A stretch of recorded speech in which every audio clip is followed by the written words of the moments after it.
Oui, bonjour, Patrick Maurice.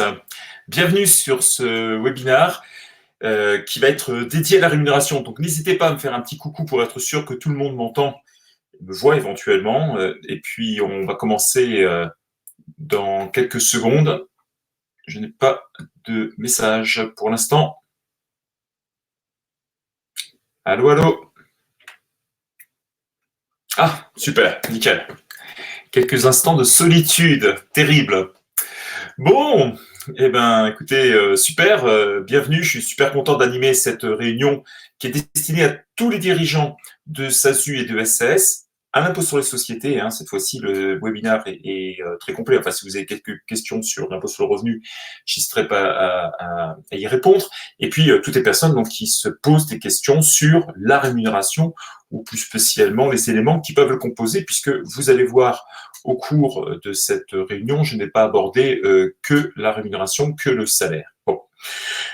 Donc, je vois que d'autres personnes sont arrivées. Donc, Patrick, cofondateur de Doux et expert comptable. Alors, justement, puisqu'on est ensemble, ce que je vous propose, c'est d'aborder ce sujet.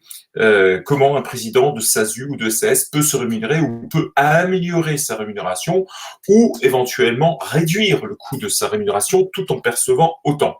Alors, pour être plus pédagogique, ce que je vous propose, c'est d'aborder tous les points qui permettent à un dirigeant de recevoir de l'argent de sa société.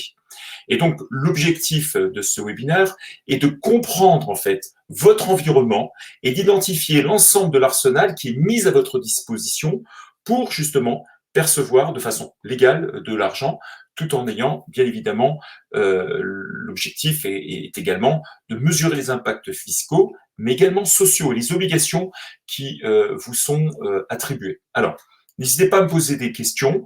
L'objectif est que vous puissiez le faire. Alors, ce que je vous propose, par contre, c'est de le faire au fur et à mesure des parties. Vous verrez, parce que si vous posez une question qui est relative à ma dernière partie, il va falloir vraiment attendre un petit peu, donc n'hésitez pas à le faire.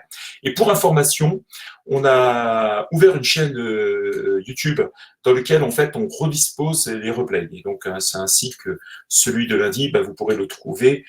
C'était, je dis n'importe quoi, c'était pas lundi, celui de jeudi qui était relatif notamment aux sociétés civiles immobilières. Bon, vous êtes prêts? Et bien, ce que je vous propose, on va commencer tout de suite. Alors, les parties que je vais étudier sont principalement liées en fait aux notes de frais directement, les notes de frais, les indemnités kilométriques, ainsi que tout ce qui est lié au salaire, aux dividendes et également, hop, et également sur, excusez-moi, j'ai un petit problème technique, voilà, aux dividendes, au remboursement des comptes courants, à l'épargne salariale, et puis on terminera aussi sur un autre sujet auquel on ne pense pas nécessairement, c'est la holding, mais on y reviendra juste au dernier. Donc je répète, note de frais, ICA, salaire, dividendes, remboursement de comptes courants, épargne salariale et holding. Alors, on va commencer tout de suite par une note de frais. Alors, la note de frais, c'est quoi?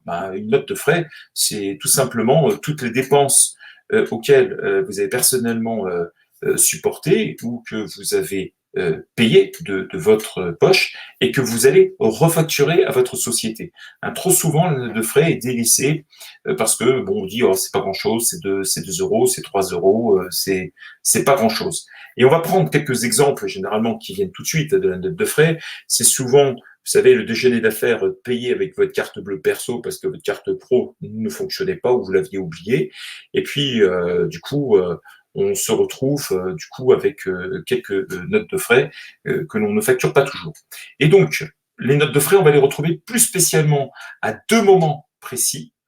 Soit au moment de la création de la société, dans lequel il faut reprendre tous les frais comme la formation, les frais d'honoraires de création qui étaient payés avant, soit au moment du démarrage de la société, comme l'EDF, l'eau consommée dans votre logement pour abriter votre siège social et auquel vous ne pensez pas nécessairement à ce moment-là. Donc, j'ai mesuré, là, vous le voyez directement, on le voit, c'est le coût d'une note de frais. En fait, lorsque vous avez besoin de vous redonner 100 euros, eh bien, ces 100 euros non seulement vont tomber dans votre poche, mais le coût réel pour la société va être de 85 ou de 72. Pourquoi? Parce que tout simplement, à chaque fois que vous générez une charge dans votre société, eh bien, vous avez une économie d'impôt sur les sociétés. Alors, bien évidemment, il faut que ce soit une société qui gagne de l'argent. Hein. C'est un minimum. Et donc, quand vous générez 100 euros de frais et que votre impôt sur les sociétés est à 15%, hein, je rappelle jusqu'à 38 120 euros de bénéfice, eh bien, vous allez générer 15 euros d'économie. Quand votre bénéfice est au-delà des 38 120, dans ces cas-là, vous allez générer 28 euros d'économie. C'est pour ça que le coût, c'est la différence entre la note de frais et l'économie d'impôt sur les sociétés que vous avez eue. Alors, je ne mesure pas non plus la TVA, on pourrait en parler, mais voyez effectivement que les notes de frais, ce sont en règle générale des choses qui sont oubliées par les dirigeants et c'est toujours gênant. Olivier, pour votre question, est-ce qu'on peut faire la récupération de la TVA aussi? Oui, bien évidemment. Alors, sachez quand même que si vous voulez vraiment être tranquille dans la récupération de la TVA, alors bon, déjà, premièrement, il y a des questions de fond et il y a des questions de forme. Par exemple, si vous allez coucher à l'hôtel, vous savez que la TVA sur l'hôtel ne se récupère pas. Alors, ne me demandez pas pourquoi, est-ce qu'il y a une logique? La réponse est non, il n'y a pas de logique, mais fiscalement parlant, on ne peut pas récupérer la TVA sur un hôtel, sauf dans des cas rarissimes où on fait ce qu'on appelle des frais de débours, qu'on refacture au centime auprès de votre client. Mais c'est généralement pas faisable. Donc la question déjà du fond, c'est de savoir si la TVA est récupérable. Donc si elle est, après il y a une question de forme. Et la question de forme, c'est avant tout aussi d'avoir tout simplement une facture dans laquelle eh bien, la TVA va apparaître de façon distincte et ce qu'on appelle l'appartenance de la facture, c'est-à-dire que au lieu de la mettre à votre nom, mettez-la au nom de la société. Comme ça, en cas de contrôle fiscal, vous serez un peu plus tranquille pour récupérer la TVA. Donc, pensez bien en la matière, lorsque vous avez des frais que vous supportez, pensez à le faire. Et des choses toutes simples, par exemple, vous pouvez récupérer, comme je le disais, l'eau, l'électricité, une partie aussi de votre loyer si vous êtes locataire, si vous abritez votre société ou votre siège social, ou même un établissement secondaire au sein de votre logement. Pensez à ce genre de choses. C'est de l'argent que j'aurais tendance à dire qui ne coûte pas très cher puisque vous ne payez pas d'impôt sur le revenu dessus, vous ne payez pas non plus de charges sociales et mieux, ça devient déductible de votre bénéfice. Alors, bien évidemment, si vous prenez un loyer et que vous êtes propriétaire, là par contre, ce sera bien déductible de votre société, mais vous aborderez un autre point qui est celui en fait du micro-foncier ou du foncier, c'est-à-dire que la somme d'argent que vous recevrez au titre du loyer sera imposable dans votre impôt sur le revenu à titre personnel. Voilà. Alors des exemples, on pourra en prendre plein. Hein. Ça peut être votre box chez vous, ça peut être le téléphone pas très cher, mais que vous oubliez de facturer à la société. C'est plein de petites choses comme ça dans la vie auxquelles on ne pense pas, mais lorsqu'on commence à faire un tant soit peu attention, on s'aperçoit à la fin que ça peut faire 100, 200 euros par mois, et à la fin, ça fait 2-3 000 euros. Et mine de rien, ben, vous allez le voir, hein, économiser aujourd'hui 3 000 euros au niveau des notes de frais, ben, ça vous fait économiser aussi presque 3 000 euros de charges sociales si vous deviez vous payer ça en tant que salaire, et bien plus au niveau de l'impôt sur le revenu. Alors, on a vu la partie des notes de frais, et puis, sans grande surprise, les indemnités kilométriques. Alors, pourquoi je parle des indemnités kilométriques séparées des notes de frais? Parce que les indemnités kilométriques, c'est toujours un petit peu le problème que l'on nous pose assez fréquemment, c'est de dire, est-ce que je dois acheter une voiture par le biais de ma société ou est-ce que je dois prendre des ICA? Alors, je rappelle, là, comme on est dans une réunion qui est liée principalement au président de SASU, aux directeurs généraux de SAS et autres, je rappelle effectivement que dans une SAS, comme c'est une société, dès que vous avez un véhicule dit de tourisme qui est à l'intérieur de votre société, eh bien, d'un seul coup, le ciel s'abat sur vous, c'est-à-dire que vous devez payer la taxe sur les véhicules de société, hein, communément connue par TVS pour les plus modernes, ou TVTS pour les nostalgiques, c'est exactement en fait la même chose, et dans lequel, hormis posséder une voiture 100% électrique, eh bien, vous allez commencer à payer une TVS qui va aller au minimum à 200 euros et qui peut aller jusqu'à 8 000 euros. Et parallèlement, sur ce véhicule, on est limité à 18 300 euros. Les sommes qui sont au-dessus, eh bien, ça va, dès qu'on est sur des sommes effectivement qui dépassent les 18 300 euros, on va se retrouver dans une situation qui va être systématiquement repris en ce qu'on appelle en fiscalité, hein, une réintégration fiscale des sommes qui sont excédentaires. Et pour terminer, vous avez ce qu'on appelle un avantage en nature qui va être calculé sur un pourcentage en fait des frais qui sont occasionnés par le véhicule. Abdel là, qui me fait la remarque, une observation, 100 euros de la société en réalité, pour faire court, c'est 200 euros de salaire. Oui, tout à fait, c'est tout à fait vrai. Et sans compter la TVA, je suis tout à fait d'accord. C'est bien là où est le problème, d'où l'intérêt aussi, pareil, des ICA, à ce que vous les notiez bien. Alors, juste pour une considération, donc si vous avez un véhicule dans votre société, vous avez vite compris que hormis, et c'est pas péjoratif ce que je vais dire, qu'on soit tout à fait d'accord, il faut s'acheter des véhicules qui sont inférieurs au prix de 18 300, sinon vous faites matraquer, et derrière, le risque majeur, c'est les charges sociales sur parfois des véhicules que vous n'allez pas utiliser nécessairement. Donc l'idée des indemnités kilométriques, c'est systématiquement les prendre et puis les noter au fur et à mesure de vos frais de déplacement. Alors bon, si vous utilisez Doobs, il y a un système qui permet de le faire automatiquement, mais il existe aussi d'autres applications ou tout simplement de le noter sur un cahier et puis bien de le conserver au cas où il y a un contrôle fiscal, puisque quand les indemnités kilométriques sont un peu trop fortes, eh bien l'administration fiscale en cas de contrôle a tendance à regarder et à se poser la question si tous ces points sont faits. Alors, Olivier, qui pose une question, 18 300, c'est quoi? Effectivement, je suis passé peut-être un peu loin. Non, 18 300 euros, c'est pas le loyer annuel. 18 300 euros, c'est le prix maximum du véhicule.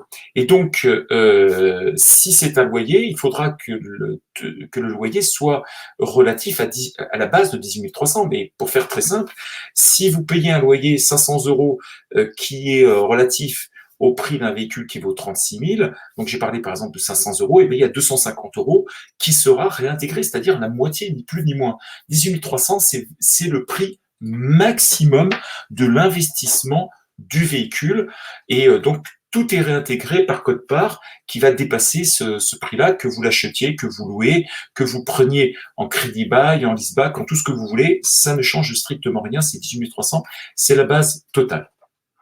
Donc pensez à ça sur ces ICA et surtout ne prenez pas un véhicule de tourisme sans véritablement avoir réfléchi. De temps en temps, il y a des bonnes occasions avec des véhicules qui sont magnifiques, mais quand les personnes commencent à payer la TVTS ou la TVS notamment, ils pleurent. On a vu des sommes parfois de gens avec 3 ou 4 000 euros, vraiment très important.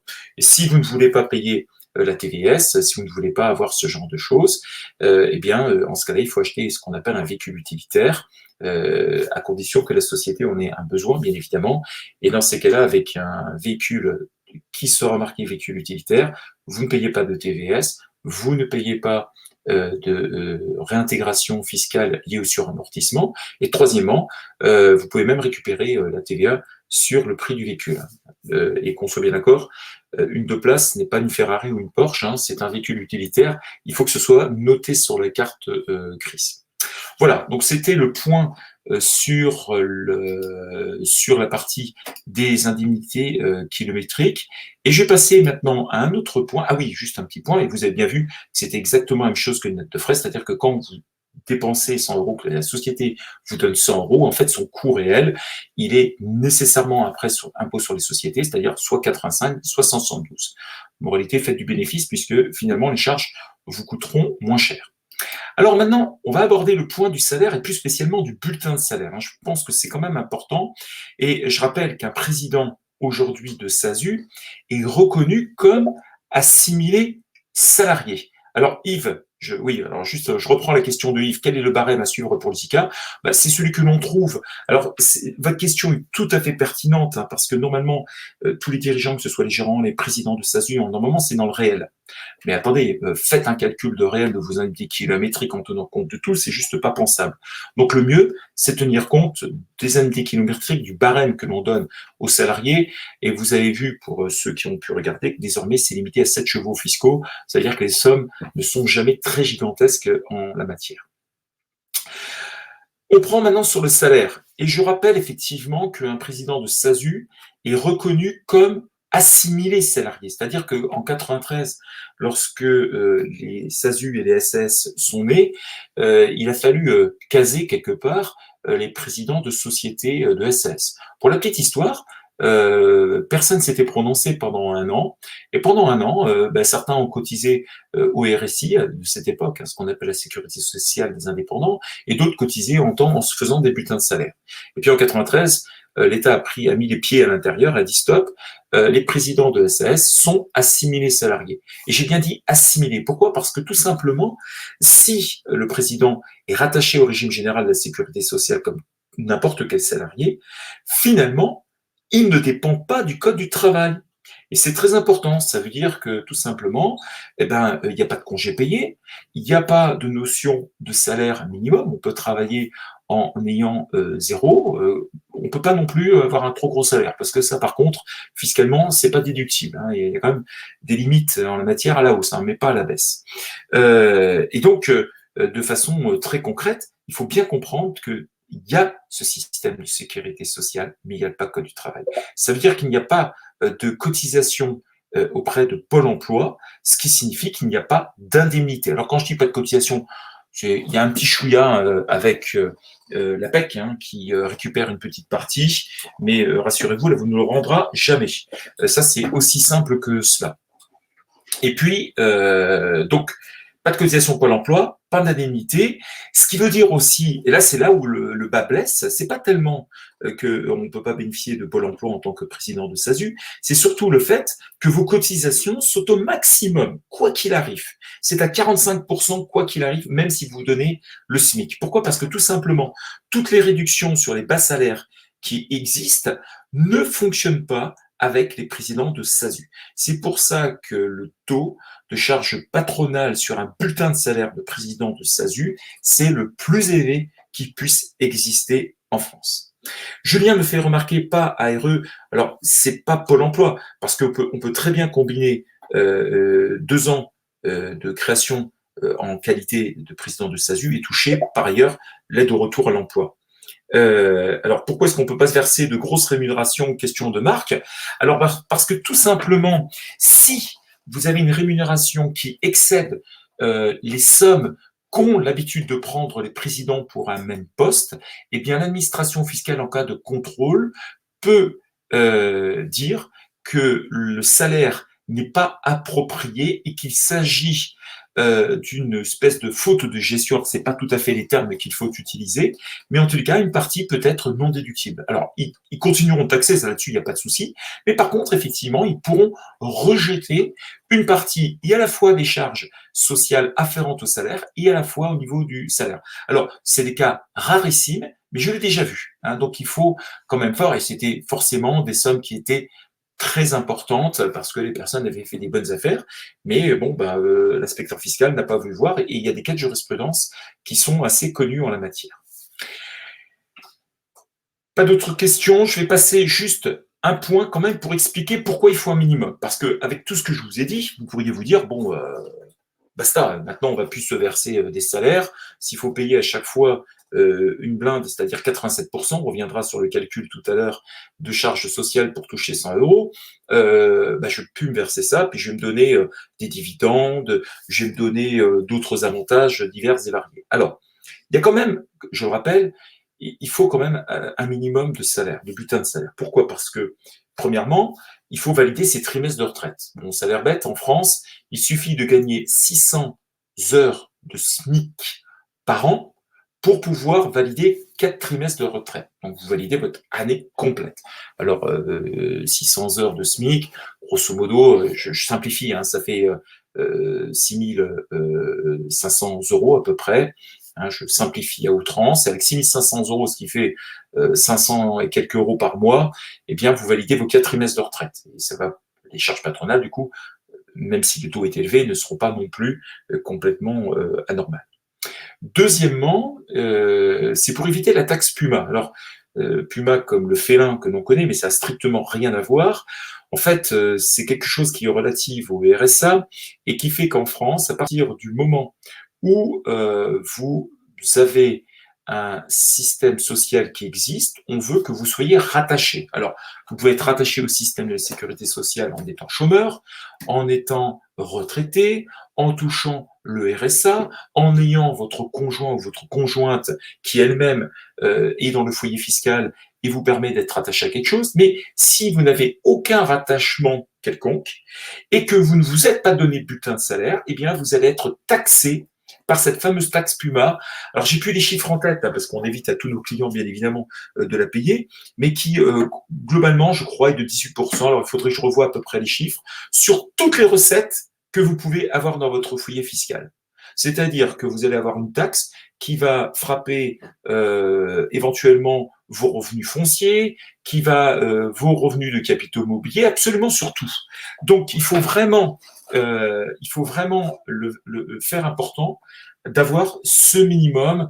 Alors, j'ai plus la somme en tête, mais il faut avoir grosso modo une base de 8 000 € pour être à peu près tranquille dans l'année. Patrick qui me pose une question, est-il nécessaire un minimum si nous sommes déjà salariés? Non.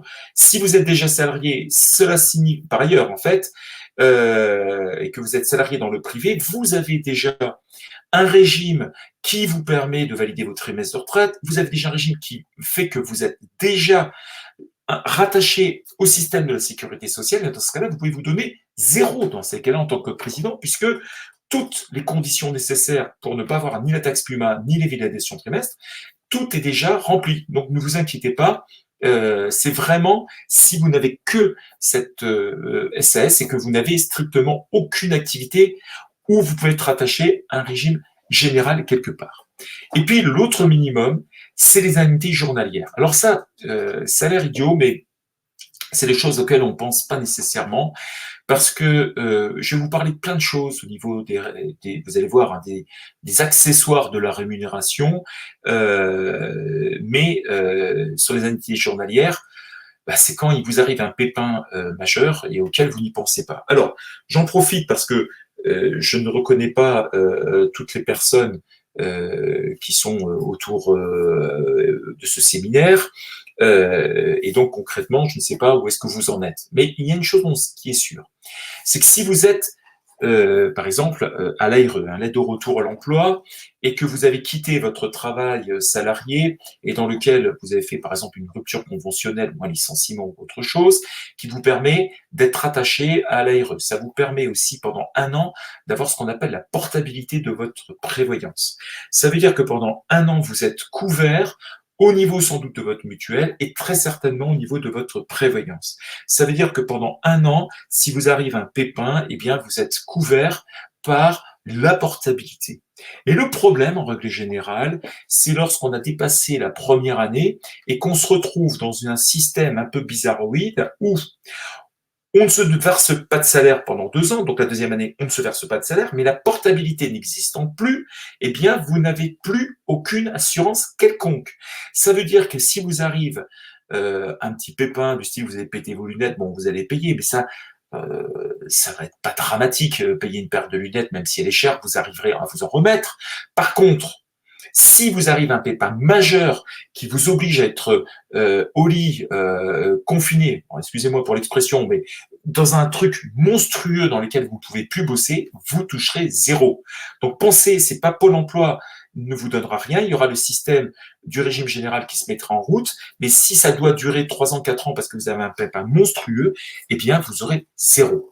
Donc pensez, ça c'est la première chose à faire, quand vous avez quitté la première année de chômage, entre parenthèses, et que vous êtes toujours dans un système où vous êtes indemnisé Pôle emploi, allez voir votre assurance préférée, allez voir votre courtier préféré et prenez une prévoyance qui ne sera pas déductible fiscalement, normalement de la société, mais dans lequel au moins vous éviterez les pépins. Ça, je pense que c'est vraiment très important. Et donc le salaire, je reviens maintenant sur les salaires, eh bien l'indemnité journalière, c'est 3 jours de carence, hein, lorsqu'on est président de SASU ou SAS, eh bien vous permet, au moins s'il y a un gros pépin majeur, effectivement, d'avoir une quote-part prise en charge. Je ne peux que vous inviter à le compléter par une assurance privée qui couvrira en cas de pépin. Je vais revenir sur des questions. Abdelhakim, suis salarié via du portage de ma société en SASU, la règle s'applique-t-elle aussi? C'est bon, parce que Hakim, excusez-moi, vous avez un bulletin de salaire, vous êtes rattaché au régime général de la Sécu, donc aucun problème. Peut-on bénéficier d'une prime d'activité en SAS? Oui, si le salaire est très bas. Il y a si vous faites référence effectivement au bas salaire, et on peut même d'ailleurs être président de SASU et être au RSA. Et puis Abdel Hakim, même si je touche très peu de salaire, oui, voire je suis au chômage, oui, tout à fait. C'est le rattachement au régime général de la sécurité sociale, et il suffit d'avoir grosso modo 8 000 € à peu près par an pour éviter la fameuse taxe Puma et pour pouvoir valider tous ces trimestres de retraite. Alors, je parlais du minimum, hein, et maintenant on va voir un truc un peu plus agréable, c'est le coût d'un salaire, parce que ça c'est un truc auquel on ne pense pas. Alors, je rappelle, pour ceux et celles effectivement qui ont un bulletin de salaire soit dans les mains, soit en l'ont encore en tête, que vous avez dû remarquer que le montant net qui était tout en bas n'était jamais identique au brut, hein. Il y a ce qu'on appelle les retenues salariales. Et donc, pour toucher un salaire net, il faut payer des retenues salariales, et donc le salaire net plus les retenues salariales, ça fait le salaire brut, très exactement. Et c'est sur ce salaire brut-là que se calculent les 45%, voire 46 ou 47, voire plus, hein, si on est dans certaines conventions collectives comme celle du BTP. Et donc, on a des charges patronales qui sont calculées sur ce salaire brut. Et donc, quand on additionne le salaire net pour avoir 100 €, on a, en fait, il faut avoir 128 € de salaire brut, c'est-à-dire qu'il y a 28 € de retenue salariale. Et on a 58 € de charges patronales qui sont calculées donc sur les 128 € brut de brut. Ces trois-là additionnés vont générer une charge, vont générer très exactement une économie d'impôt sur les sociétés. Donc, si vous êtes imposable, il y aura 28 € d'économie pour un IS à 15% et 52 si on est à 28.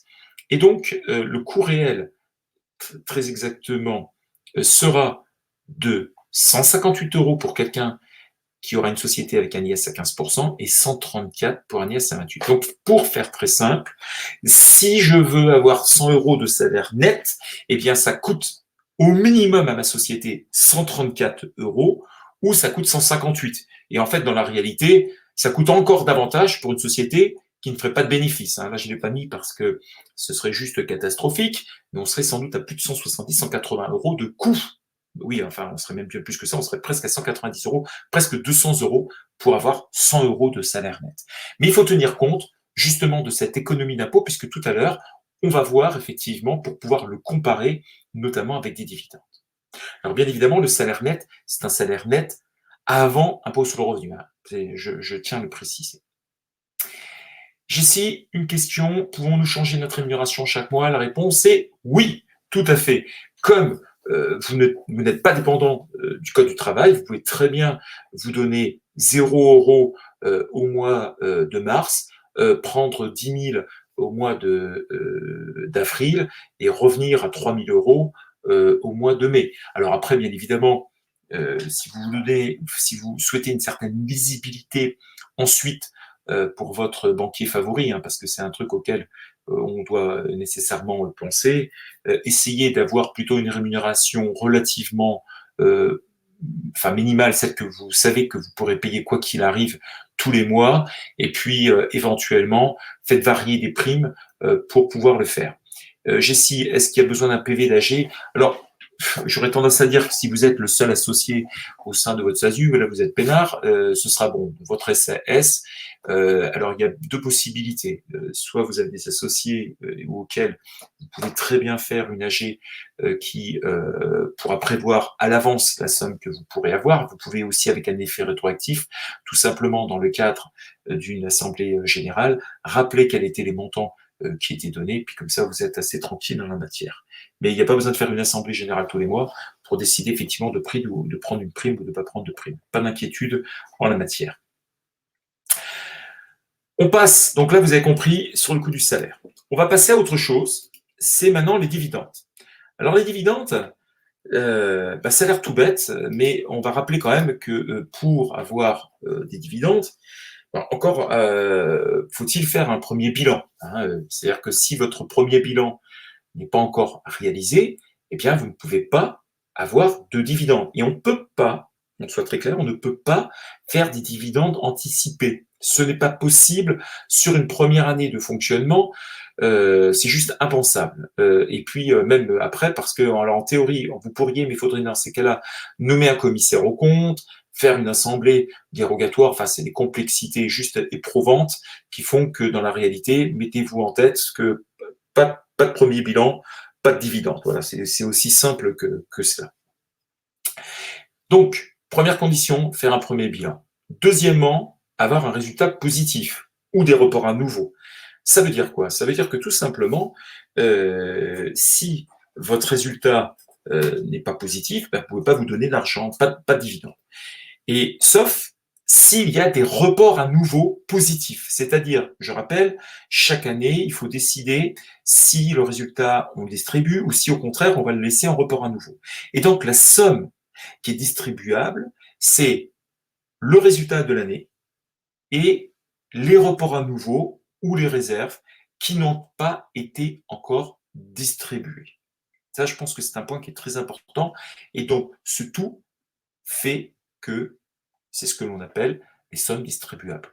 Ou pour faire très simple, on peut aussi faire différemment, c'est tous les capitaux propres que vous pouvez distribuer, sauf vous ne pouvez pas distribuer capital et vous ne pouvez pas distribuer la fameuse réserve légale qui fait 10% du montant de votre capital. Voilà, ça je pense que c'est le deuxième point très important. Le troisième, pour distribuer les dividendes, il faut faire une assemblée générale. Alors cette assemblée générale, généralement, c'est celle qui se situe dans ce qu'on appelle l'assemblée d'approbation des comptes. C'est généralement dans les 6 mois qui suivent, enfin c'est pas généralement, c'est obligatoirement dans les 6 mois qui suivent la clôture de l'exercice. C'est-à-dire que, par exemple, vous avez clôturé au 31 décembre 2019, vous avez jusqu'au 30 juin 2020 pour faire votre assemblée générale et décider de faire la distribution des dividendes. Donc là, c'est quelque chose de relativement simple. Et cette assemblée générale, vous pourriez la faire après. C'est-à-dire que vous pouvez très bien faire 10 assemblées générales si l'idée venait vous prendre. Alors je vois pas en quoi ce serait pas très économique comme situation, mais vous pourriez décider pendant 10 fois de faire 10 fois des assemblées générales et 10 fois des distributions dans l'année. C'est pas obligatoirement au cours de l'assemblée d'approbation qu'on distribue des dividendes. On peut très bien faire d'autres assemblées générales au cours de l'année. Donc ça, c'est l'assemblée générale, c'était le troisième point. Le quatrième, c'est maintenant, et vous avez bien compris que désormais l'État, depuis de longues années maintenant, est passé à un système de prélèvement à la source de toutes les taxes, et les dividendes n'y échappent pas. Et donc, la solution prioritaire, c'est ce qu'on appelle la fameuse flat tax. C'est-à-dire que si, par exemple, la société a décidé de vous donner 100 euros, eh bien, la flat tax de 30 euros va être là pour être prise et va correspondre très exactement à la fois à la CSG CRDS de 17,2% et également un impôt sur le revenu à 12,8%. Et donc, ces deux-là réunis, 30, font que quand la société va donner 30 euros à l'État et va vous donner 70 à vous, eh bien, vous serez tranquille, vous n'aurez plus rien à payer du tout. Alors, c'est pour cela que la flat tax a été créée. Elle avait pour objectif, en fait, de ne plus casser les gens qui voulaient toucher des dividendes parce que ça devenait juste impossible. Mais néanmoins, pour les personnes qui ne sont pas imposables, par exemple, parce que vous avez vu 12,8, hein, c'est un abattement, enfin c'est un taux qui est relativement bas, hein, puisqu'en France on démarre à 14,8. Donc à 12,8, la plupart des gens qui ne sont pas imposables ou ceux qui sont imposés dans la première catégorie peuvent avoir un intérêt à opter en l'ancien régime. Et dans ces cas-là, c'est pas la flat tax qui sera prise de 30%, mais ce sera la CSG CRDS de 17,2 qui sera prise. Et le reste sera taxé à l'impôt sur le revenu avec un abattement de 40%. Pour faire simple, les 100 euros de distribution, il y a 17,2 qui va à l'État et vous aurez à déclarer 60% de 100, c'est-à-dire 60 euros dans votre base d'impôt sur le revenu. Ça, c'est le principe effectivement de la flat tax ou de l'absence de flat tax, mais avec la CSG CRDS. Et à la fin, ça vous donne les fameux dividendes qui vont vous rester, mais qui seront totalement nets d'impôts si vous avez payé la flat tax et totalement nets de CSG si vous avez opté pour le deuxième régime. Marc me pose la question, finalement, lorsqu'on cumule IS plus flat tax, autant être en URL. Alors tout à l'heure, on ira sur la conclusion pour en parler. Et Marc, autre question de plus qu'en Rému URL on cotise, eh bien, vous allez voir, j'ai un tableau notamment qui permet de faire la comparaison. Et Julien qui me pose la question, faut-il choisir l'IR ou l'IS au début de son activité en SASU? Non. Alors oui, au début, en règle générale, dans une SASU, par définition, vous êtes un impôt sur les sociétés, et exceptionnellement, dans les 5 ans qui suivent la création de votre SASU, vous pouvez opter à l'impôt sur le revenu pour une durée maximum de 5 ans. Voilà, ça c'est très important. Donc dans l'absolu, dès que vous optez à l'impôt sur le revenu, il n'y a que 5 années qui sont faisables à l'impôt sur le revenu. Voilà, et vous avez jusqu'à 5 ans pour vous décider. Donc vous pouvez faire 4 ans à l'IS, repasser pendant 5 ans à l'impôt sur le revenu, puis après, définitivement, vous serez à l'impôt sur les sociétés. Alors, et Julien, les avantages, on discutera peut-être aussi à la conclusion, ce sera plus simple en la matière. Alors, pour permettre effectivement de mieux comprendre le coût des dividendes, eh bien là, j'ai repris pour quelqu'un qui voudrait toucher 100 euros net, eh bien il faudrait que la société paye 42. Hein, donc 142 brut fois 30%, ça fait bien 42, et ce qui vous donne 100 euros. Et donc le coût réel, parce que je rappelle, les dividendes ne viennent pas en moins de la base imposable, il n'y a pas d'économie d'IS du tout. Le coût réel des dividendes bruts est de 142 euros très exactement. Et si vous n'étiez pas imposable, parce que vous n'avez pas d'impôt, mais il faut quand même payer la CSG, je rappelle, eh bien, le dividende net toujours 100 euros, 21 euros de CSG, et ça vous coûterait 121 euros, très exactement, de coût réel. Donc ça, tout à l'heure, on va revenir, parce que forcément, là, je vous annonce des chiffres, 121 et tout ça. Bon, pour ceux qui ont bien suivi, ils doivent se dire, finalement, les dividendes, c'est pas la martingale qu'on voulait bien nous faire croire, parce que souvent, on dit, ah oui, tiens, ouais, faut que je reste en SASU parce que ça me permet de toucher des dividendes. Tout à l'heure, on verra sur la conclusion dessus. Et la flat tax, non, elle n'est pas déductible.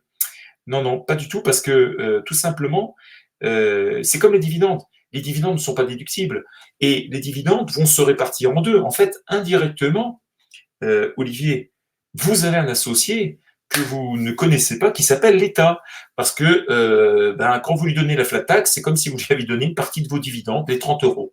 C'est comme ça qu'il faut comprendre les choses. Donc la flat tax n'est pas une charge et ce n'est pas déductible parce que ça vient après les dividendes, après la distribution de dividendes. Donc là, ne vous attendez pas à déduction et tout le monde a comme associé l'État en la matière, et à la fois au niveau de l'impôt sur les sociétés et au niveau des dividendes en la matière.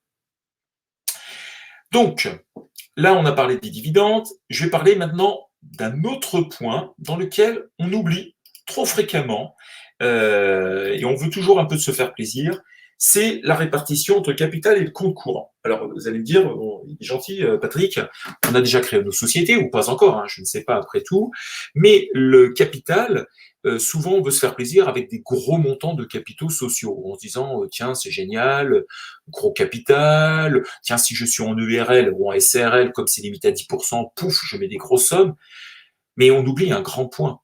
C'est que généralement, la société, quand elle démarre, elle a besoin d'argent. Et ça sert à rien de tout mettre dans un capital. Parce qu'il faut mieux mettre de l'argent dans un capital et mettre la grosse partie en compte courant.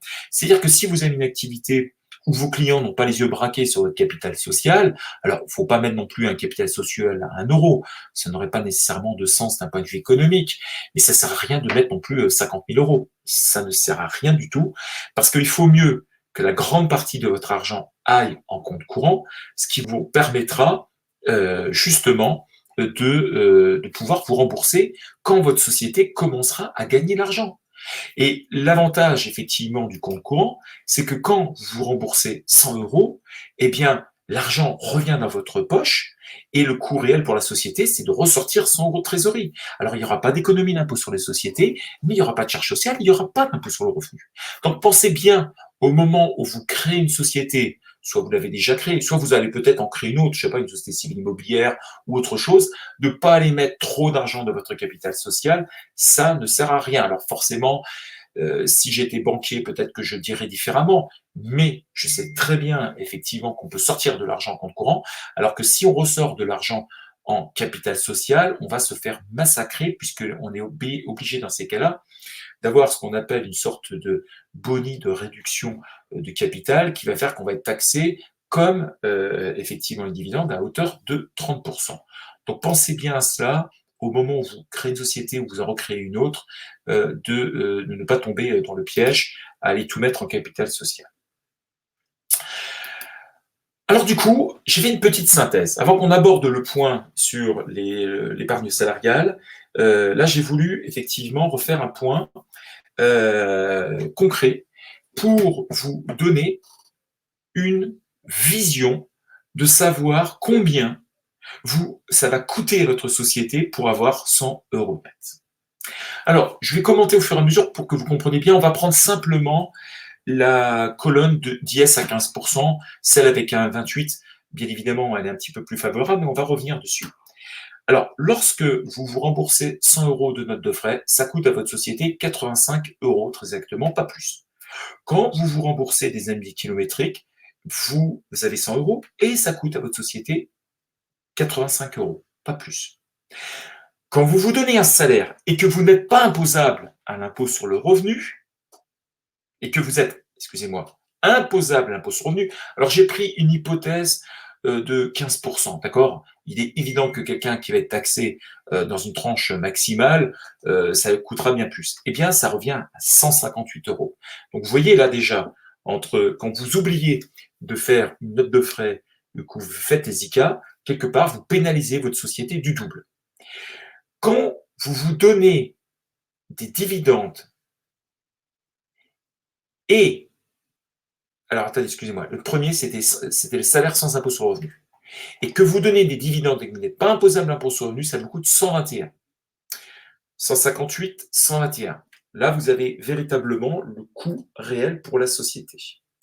Vous remarquerez que ça fait une différence, 37. Mais rappelons quand même que les dividendes n'offrent ni indemnité journalière, ni cotisation à votre retraite.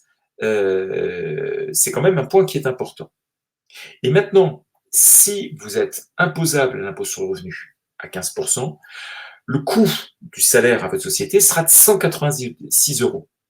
Et si vous êtes en dividende, dans ce cas-là, vous opterez à la flat tax, ça coûtera 142. Et quand vous vous remboursez un compte courant, c'est 100 euros. Donc ça, c'était la colonne de 15. La question que vous pouvez vous poser, en tout cas pour ceux qui commencent à faire un peu de bénéfices, qui dépassent les 38 120, eh bien, vous remarquerez, on va prendre l'avant-dernière ligne. On s'aperçoit que les dividendes avec la flat tax coûtent 142, ce qui est logique puisque l'IS n'a pas d'impact dessus. Et vous voyez qu'en vous donnant une prime, ça ne coûte à la société que 158.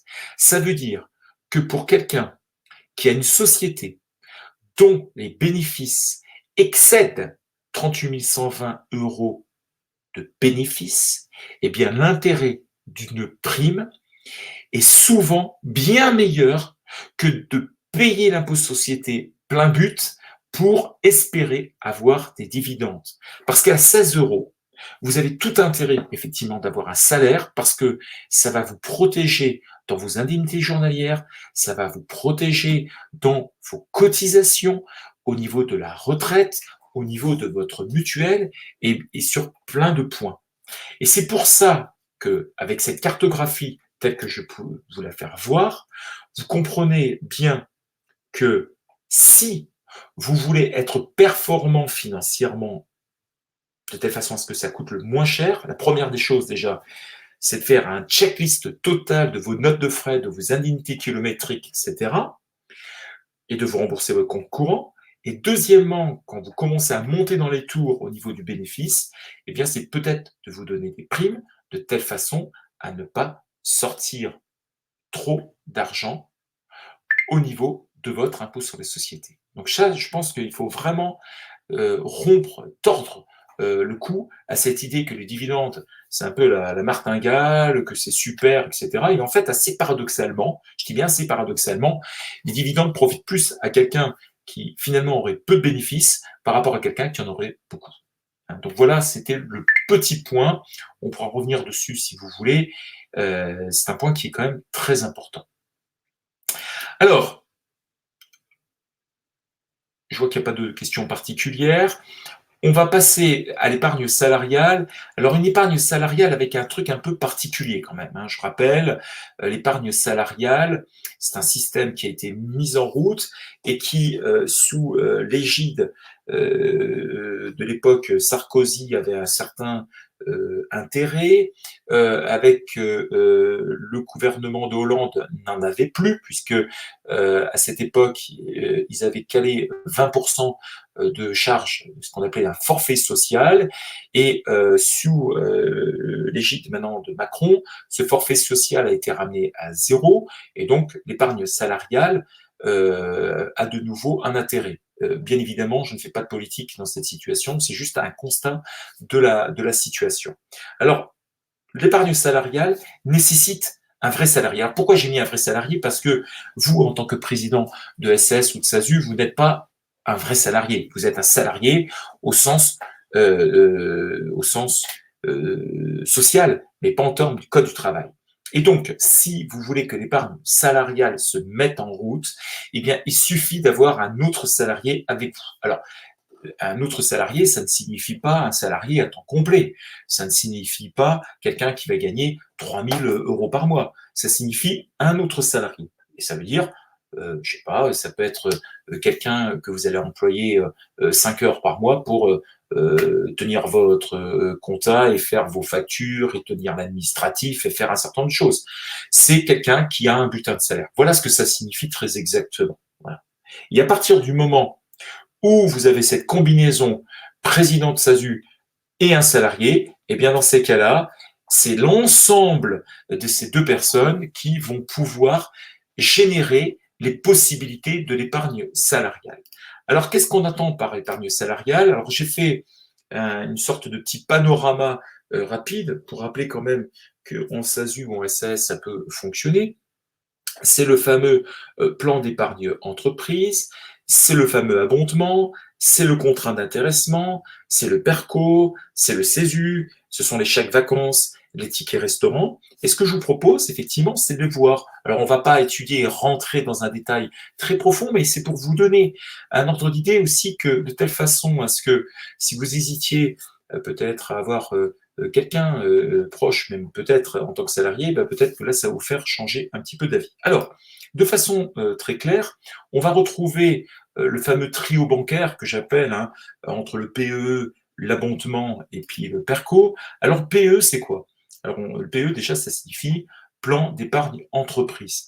Alors, c'est un contrat qui est passé avec une banque, entre l'entreprise et la banque, et qui met à la disposition du salarié, enfin, ou des salariés et du dirigeant, un plan d'épargne entreprise. La seule obligation pour l'entreprise, c'est de mettre, en fait, de prendre à sa charge les frais qui peuvent concourir aux frais de fonctionnement bancaire. Et donc, le principe du PE, c'est simple, c'est un support financier, c'est géré par une banque ou une assurance, et cela permet de constituer un portefeuille de valeurs mobilières ou de mettre de l'argent et puis comme une sorte de petit livret à l'intérieur. Alors ça, bon, il n'y a rien de magique dans le PE, mais on peut dire que c'est le support, c'est le véhicule qui va vous permettre d'aller un petit peu plus loin. Et maintenant, on va parler d'un autre système, c'est l'abondement. Parce que le PE, le plan d'épargne entreprise, il y a plusieurs façons justement à ce que l'argent arrive. Le premier, ça peut être le salarié ou vous qui allez mettre de l'argent à l'intérieur. Et l'abondement, c'est tout simplement que lorsque le salarié ou le dirigeant verse volontairement de l'argent sur le plan d'épargne d'entreprise, eh bien, votre SASU ou votre SAS, elle peut mettre 3 fois plus d'argent que le salarié.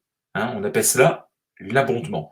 Mais l'abondement ne peut pas dépasser 3 fois le montant versé, qu'on soit bien d'accord, et ça ne peut pas être supérieur à 3 241 €. C'est-à-dire, pour faire super simple, que si vous mettez 1 000 €, eh bien, la société peut mettre 3 000 €.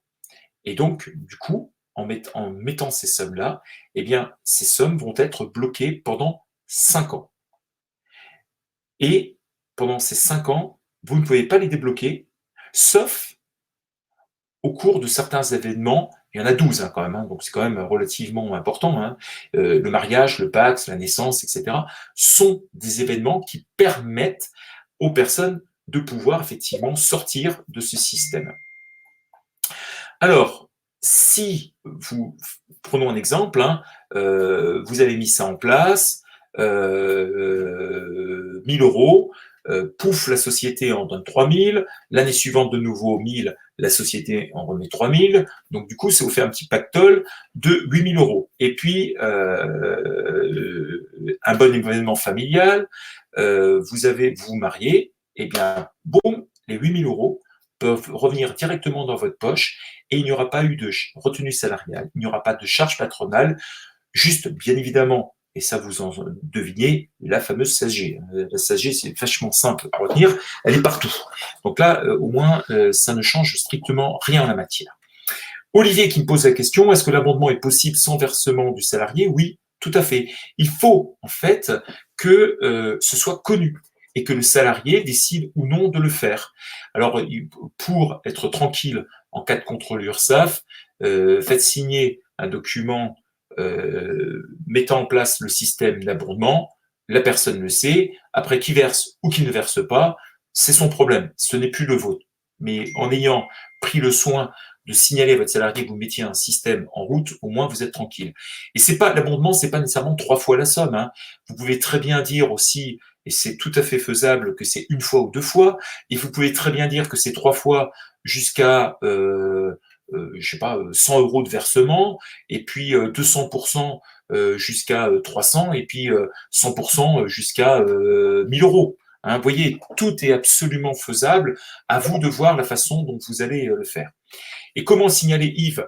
Alors, affichage physique, non, ou un mail. Le mail, oui, mais le mieux quand même, c'est au moment, si vous êtes une petite société, c'est tout simplement faire signer votre salarié, parce que un affichage physique dans une société d'une SASU aujourd'hui, ouais, c'est un petit peu illusoire. Aujourd'hui, je connais très peu de sociétés qui respectent les conditions d'affichage pour tous les salariés. Puis aujourd'hui, en plus, là où on se trouve aujourd'hui en confinement, ça fait un petit peu sourire cette situation. Le mieux, bien évidemment, c'est une signature ou de le signaler, mais avec la signature, vous serez encore plus peinard en cas de contrôle vis-à-vis de l'URSSAF. Donc voilà, c'est le principe de l'abondement. Et le PERCO, c'est exactement la même chose en fait que le PE, sauf que le PERCO, c'est un instrument financier qui permet aux salariés de se constituer une épargne avec l'aide de l'employeur. Et l'employé et l'employeur versent de l'argent dans ce PERCO. Il n'y a pas de sortie d'argent jusqu'à la retraite, sauf cas de déblocage exceptionnel. Et les versements de salariés se complètent par des contributions d'entreprise.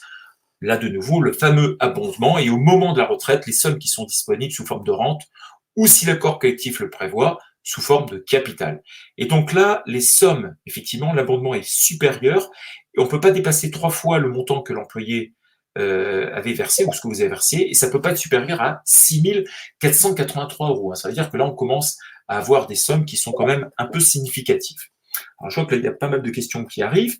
Jonathan, l'abondement est bien considéré comme une charge à 100% pour la société. La réponse est oui, tout à fait. C'est une charge plein but pour la société. Et surtout, le grand avantage, depuis maintenant 1 an, le fameux forfait social qui avait été mis au point par Hollande a disparu. Ça coûte 0.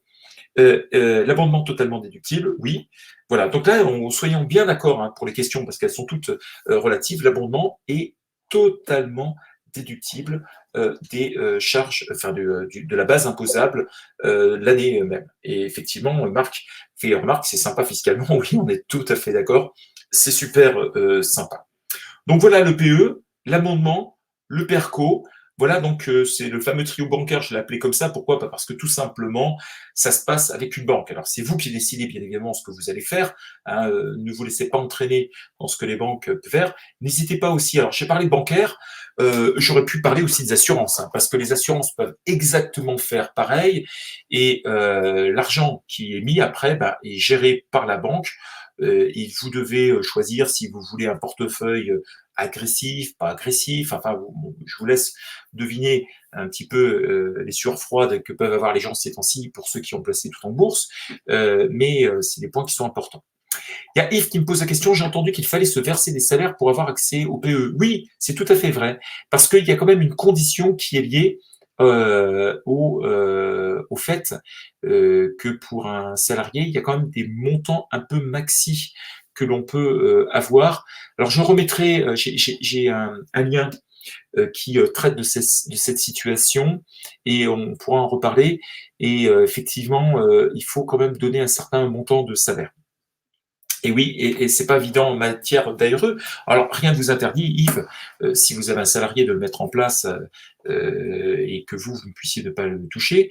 Et, enfin, il y a quelques petits systèmes qui peuvent être mis. Yves, on pourra en discuter en dehors de ce point-là. Alexandre qui me pose une question, peut-on ajouter de l'argent? Attendez, je reviens dessus. Peut-on ajouter de l'argent dans un PE si nous ne sommes plus salariés de l'entreprise? Normalement, oui, puisque le PE, en fait, si vous avez quitté, on va dire, la société, Alexandre, c'est comme ça que je comprends la question.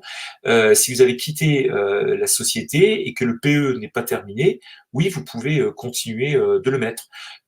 Voilà, c'est aussi simple que cela.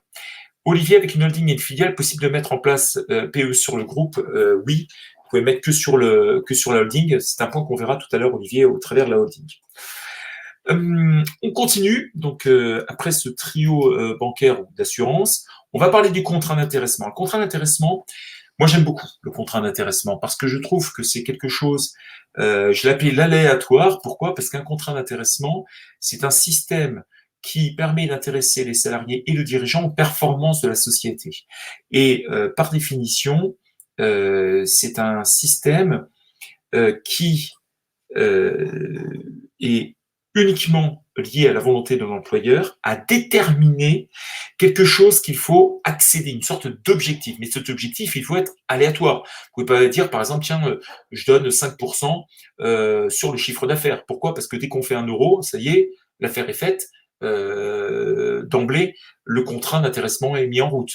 Donc, ce n'est pas possible. Par contre, si vous dites, voilà, d'habitude, je fais 1 million d'euros de chiffre d'affaires et je donne un objectif de réussite à 1,5 million ou 1,2 million, ce qui est aléatoire puisqu'on n'est pas sûr de le réussir, et bien dans ces cas-là, il y a le déclenchement d'un contrat d'intéressement. Alors le contrat d'intéressement, c'est quelque chose de très particulier puisque là, on détermine tout ce que l'on veut. On peut très bien déterminer que c'est une enveloppe d'argent, ça peut être un pourcentage, ça peut être n'importe quoi. Et il faut, à partir du moment où l'objectif est aléatoire, tout se passe bien. Deuxièmement, on peut intéresser les personnes de différentes façons. Soit c'est dire une personne égale une part, ou on peut dire que c'est en fonction de la rémunération de chacun. Alors sachant que lorsque le dirigeant est intéressé, c'est pas son salaire, lui, est forcément limité au salarié le mieux rémunéré. hein. Et donc, du coup, si quelqu'un, je dis n'importe quoi, l'employeur gagne 4 000 euros par mois et que tous ses salariés, le meilleur gagne 3 800, 3 500, etc., eh bien, pour le patron, ça fera comme s'il avait 3 800 euros dans ces conditions-là. Ça peut être lié aussi, on peut aussi découper, c'est-à-dire on dit que 50% c'est chacun une partie, et puis 50% c'est lié au salaire.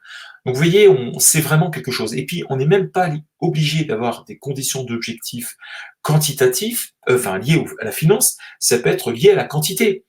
Ça peut être lié, par exemple, à l'absence de critique des clients. Ça peut être lié à la quantité de livraisons qui ont été faites. C'est véritablement le contrat d'intéressement est quelque chose de très particulier et qui est un système qui est décidé sur 3 années. Hein, les durées maintenant ne se choisissent plus et qui peuvent de façon se reconfigurer d'année, enfin par période triennale. Le mieux, moi je dis toujours, il faut le faire sur 3 ans. Et lorsqu'il s'agit de remettre un en route, eh bien vous décidez effectivement peut-être de nouveaux objectifs. Voilà, c'est le point sur le contrat d'intéressement.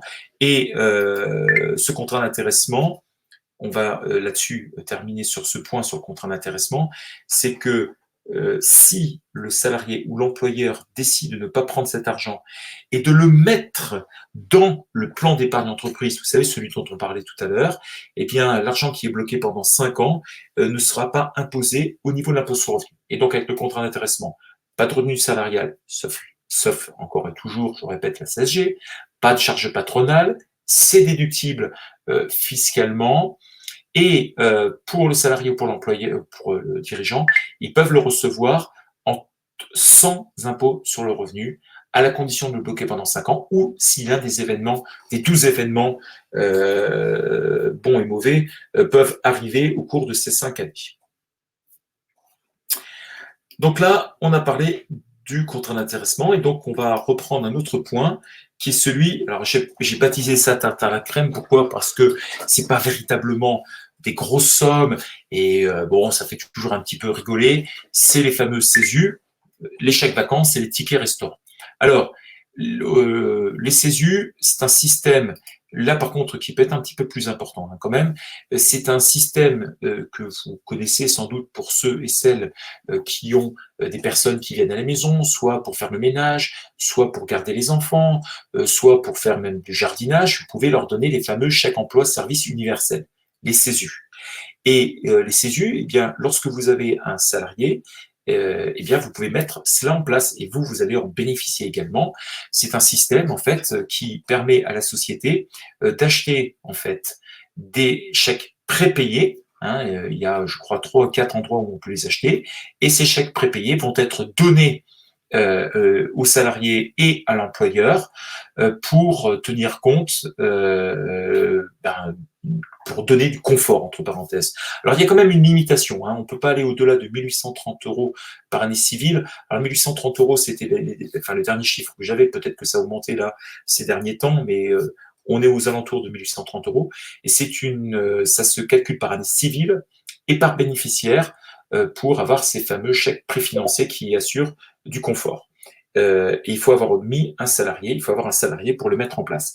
Alors oui, Jérémy, alors il y a eu un cas de jurisprudence où il y a une personne, parce que l'une des questions que vous pourriez me poser également, c'est qu'est-ce qui se passe si j'ai eu un salarié, que la personne n'est plus salariée, est-ce que je conserve la possibilité de le faire? Alors on a eu un cas de jurisprudence, mais bon, je reste toujours très timoré par rapport à cela. C'était un employeur qui a eu un salarié, je crois, pendant 3-4 mois. Et puis, le salarié, je ne sais plus pourquoi son contrat s'est terminé ou autre, mais il avait mis au point ce système de mise en place. Et lui, il a continué. Il a mis tout, hein, les CESU, les chèques vacances, les tickets à restaurant, les contrats d'intéressement, tout, absolument tout. Et puis l'URSSAF lui est tombé dessus, puis il a dit, bah, attendez, vous n'avez plus de salariés. Et il a rétorqué que son intention, c'était pas de ne pas en avoir, c'était que lui l'avait mise en place pour tous les salariés, et même si lui en bénéficie aujourd'hui, le prochain salarié qui arriverait pourrait également en bénéficier. Il a eu gain de cause. Tant mieux pour lui. Est-ce que ça pourrait remarcher pour un autre? Je ne sais pas. Je reste assez toujours très prudent en la matière parce que il y a quand même peu de jurisprudence qui arrive parce que ce genre de choses est souvent étouffé dans l'œuf, soit parce que c'est l'URSSAF qui se tait, de peur effectivement de créer un précédent, soit parce que tout simplement c'est l'employeur qui n'a pas décidé d'aller plus loin. Donc c'est pour ça que c'est des points auxquels il faut toujours prendre beaucoup de recul. Je vous ai parlé du CESU, on peut parler du chèque cadeau. Alors le chèque cadeau, évidemment, c'est des sommes qui sont beaucoup moins importantes hein, parce que on reste sur des sommes à 100, je crois 163 euros, je crois un truc comme ça de mémoire en la matière. Et donc on peut donner chèque cadeau. Alors je rappelle, hein, c'est pour les naissances, les mariages, les Pâques, les départs à la retraite, la fête des mères, des pères, la rentrée scolaire, Noël des enfants, la Sainte-Catherine, Saint-Nicolas. Bon, ça, c'est pour ceux qui sont en Alsace et en Lorraine, ils se reconnaîtront plus facilement. Et les Noëls des salariés, on peut donner des chèques cadeaux qui peuvent pas dépasser 166 euros, je crois. Alors, ça augmente au fur et à mesure en fonction du plafond annuel de la sécurité sociale et vous pouvez donner des chèques cadeaux qui peuvent être utilisés. Alors, ces chèques cadeaux, il y a aussi des chèques cadeaux qui peuvent être un peu plus importants à partir du moment où on touche la culture.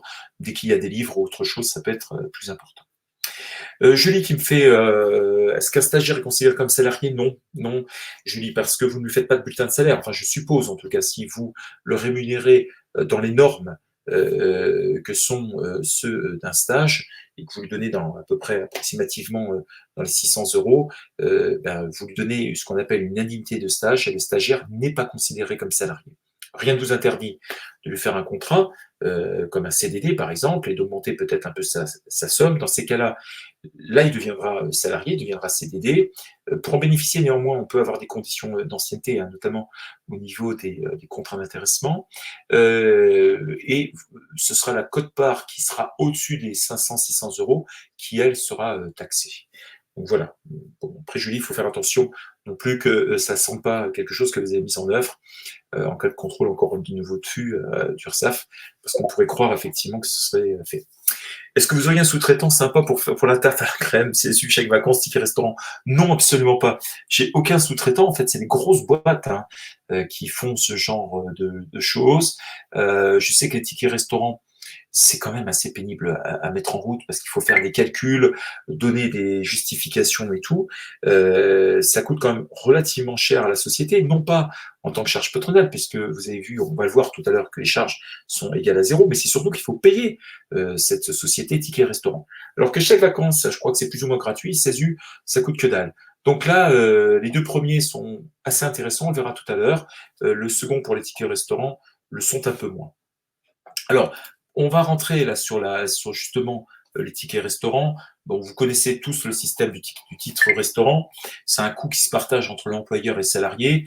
Le titre restaurant est en partie financé par l'employeur.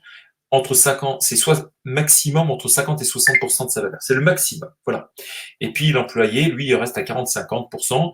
Et l'exonération maximale de la participation patronale est de 5,55 €. C'est-à-dire que à chaque fois que vous donnez jusqu'à 5,55 €, eh bien, il y a une exonération, il n'y a pas de charges patronales qui vont venir se rajouter dessus et l'intégralité se retrouve exonérée. Et puis je termine, j'ai oublié, je marquais ticket restaurant, j'ai pu parler des chèques vacances maintenant. Bah, les chèques vacances, comme les cadeaux, c'est un système en fait qui permet à l'employé de partir en vacances et d'utiliser dans tous les clubs qui l'utilisent. Et les chèques vacances, je crois que tout le monde, je crois même que le Club Med doit utiliser le chèque vacances. Donc vous pouvez l'utiliser partout. C'est un formidable cadeau. Alors j'ai plus les sommes en tête, mais c'est pas complètement ridicule et ça permet, bah, comme vous l'avez vu, plutôt que de vous donner des salaires, de vous donner en fait un peu d'argent. Donc ça, c'était le point important qu'il fallait bien comprendre sur ces systèmes.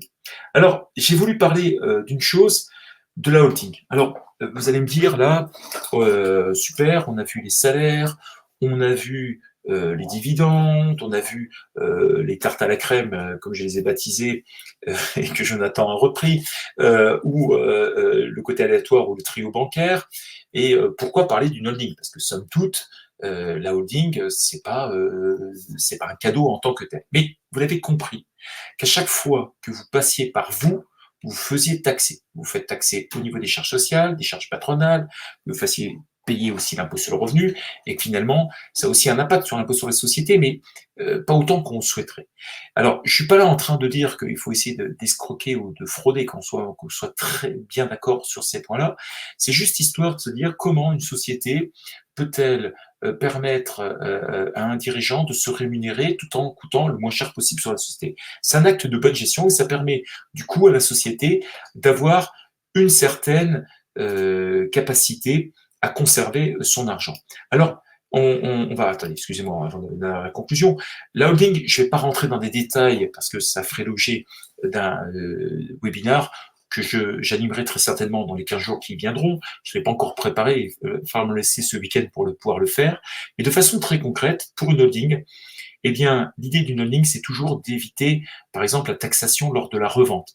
C'est-à-dire que quand vous êtes, par exemple, vous avez une société que vous revendez votre société, alors vous pouvez avoir une exonération, mais il y aura toujours quelque chose à payer.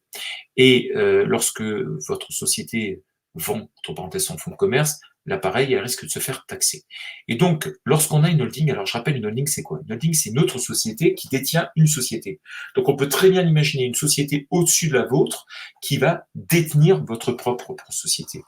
Et si un jour vous revendez cette société, eh bien, du coup, la taxation, mais il n'y en aura pas, parce que la vente de la fille, dans ce qu'on appelle un système régime mère-fille, soit de 2 ans, soit de 3 ans, eh bien, fait qu'il y a une exonération totale. Le deuxième aussi, ce qui est formidable avec la holding, c'est notamment d'augmenter son patrimoine. Je m'explique. Si par exemple, vous avez la chance d'avoir une rémunération qui vous permet de gagner plus d'argent que simplement de pouvoir vivre, eh bien, l'argent que vous touchez, que vous allez mettre sur votre banque, lui a été taxé de façon très importante. Vous l'avez vu. Et finalement, si c'est pour vous acheter un bien immobilier, on peut se poser la question de l'intérêt d'avoir mis ce système en route, d'avoir eu plus d'argent, de se faire taxer davantage, pour essayer d'épargner. Et bien là, dans ces cas-là, la vraie réflexion à avoir, c'est de peut-être mettre une holding et d'avoir une société civile immobilière qui vont vous permettre tout simplement d'acquérir des biens immobiliers, de ne jamais toucher d'argent en direct, ce qui vous permettra de pouvoir faire des économies. Alors pour ceux ou celles, alors je ne sais pas, et en tout cas, il y a deux possibilités. J'avais animé mercredi une réunion sur les sociétés civiles immobilières et j'avais montré l'avantage d'une holding. On peut la retrouver sur la replay. Vous pouvez aussi, c'est lundi prochain où je fais une autre réunion. Mais dans le cas d'un montage société civile immobilière et holding, eh bien, la différence est la suivante. Entre une personne qui utiliserait aucun montage et qui achèterait un bien immobilier, il achèterait un bien immobilier. Quand l'autre qui utiliserait un montage de holding et de société civile immobilière pourra en acheter deux pour exactement le même coût. Exactement le même coût. Ça, c'est vraiment surprenant. C'est-à-dire que si vous voulez doubler votre capacité à acheter de l'immobilier, eh bien, ne le faites pas en direct, faites-le à travers une société holding.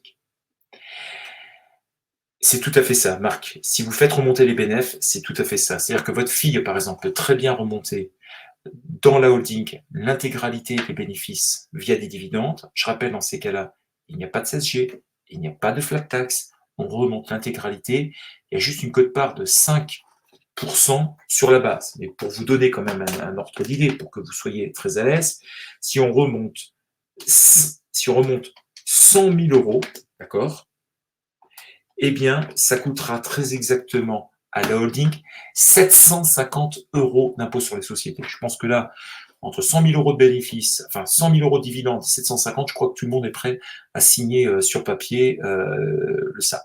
Et donc, du coup, le principe de l'holding, c'est qu'avec ces 100 000 euros, elle peut les remettre automatiquement à l'intérieur de la société civile immobilière, ce qui lui permettra, dans cette action-là, de ne rien payer. C'est-à-dire que le dirigeant se retrouve, à travers sa holding, propriétaire d'une société civile immobilière qui détient un bien immobilier sans avoir payé ni de CSG, ni d'impôt sur le revenu, ni quoi que ce soit.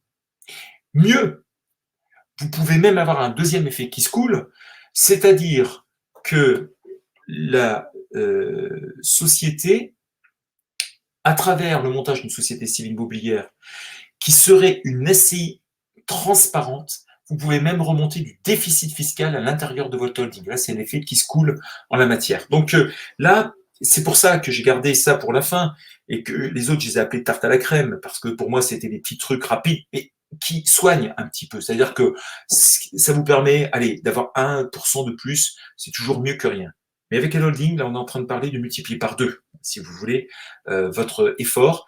Et du coup, avec une holding, vous l'avez compris, c'est un moyen d'éviter la taxation lors de la revente. C'est un moyen d'augmenter votre patrimoine foncier, de le doubler très rapidement, voire aller au-delà des 2 fois. Et troisièmement, de faire de la transmission auprès de vos enfants ou des héritiers que vous souhaiteriez avoir. C'est un formidable outil. Donc pensez effectivement à la holding. Je pense que c'est pas mal. Et pour Jérémy, pour répondre à la question, un montage 3 sociétés, 2 filiales plus une holding, oui, ça marche, mais on peut aussi réduire la voilure. On peut très bien avoir une SASU qui détient directement la SCI. C'est-à-dire que si votre SASU, vous la revendez jamais, ça ne sert à rien de mettre une holding. Mais par contre, si vous vous sentez à l'aise avec votre SASU, puis vous dites bah, tranquillement, j'irai la revendre, j'irai pas la revendre, dans ce cas-là, pas besoin de mettre une holding. Par contre, la holding a un gros avantage. En cas de pépin, ça protège. Alors que si votre SASU détient votre SCI, que la SASU dérape, bah là, dans ce cas-là, on n'a plus rien du tout. Donc pensez bien à ces points-là. Et comme je dis, je vais faire prochainement un nouveau webinaire sur les holdings parce que je pense que c'est quelque chose qui peut intéresser pas mal de personnes. Voilà, j'ai terminé sur cette partie de la rémunération. J'espère avoir été complet sur les explications que j'ai pu vous donner. Est-ce que vous avez quelques questions en la matière? Je vais attendre un petit peu. Alors, j'en profite pour vous dire 2 choses. La première, si vous avez bien aimé, n'hésitez pas à le faire savoir sur LinkedIn, etc., pour qu'on ait encore plus de personnes. On a, pour la petite histoire, depuis qu'on a mis le webinaire en route, depuis maintenant 15 jours, très exactement, ça fera 15 jours, puisqu'on avait débuté la semaine dernière avec le coronavirus, on a eu plus de presque 2000 personnes qui ont assisté. Ça a eu un grand succès et en tous les cas, on remercie tous ces participants parce que c'est pour eux qu'on le fait. C'est un point qui est très important. Donc, faites-le savoir, communiquez, et puis si vous voulez nous faire un petit coucou sur Google, n'hésitez pas, ou sur LinkedIn, aucun souci. Je vois une dernière question de Jérémy, juste sur les ICA, c'est bien sur le véhicule personnel, faites gaffe, oui, effectivement, que le véhicule perso, vous ayez bien votre carte grise à votre nom, et pas le nom de votre ami ou de votre parent, parce que dans ces cas-là, les indices kilométriques ne fonctionnent plus, ou ils sont tellement ridicules, ça tombe à 11 centimes ou 5 centimes, je crois, du kilomètre. Donc, oubliez, il faut vraiment que ce soit sur votre véhicule personnel. Voilà, écoutez, merci à tous encore, et puis je vous dis à très bientôt sur un nouveau webinar. Et d'ici là, le lien vers le replay, on va essayer de vous envoyer. C'est sur YouTube. On a une chaîne 12 qu'on vient de mettre spécialement. N'hésitez pas, en tous les cas, à aller le voir, à diffuser. Et puis, surtout, portez-vous bien pendant cette période de confinement. Et j'aurai plaisir, effectivement, à pouvoir vous voir indirectement à travers ces webinaires. À très bientôt. Au revoir.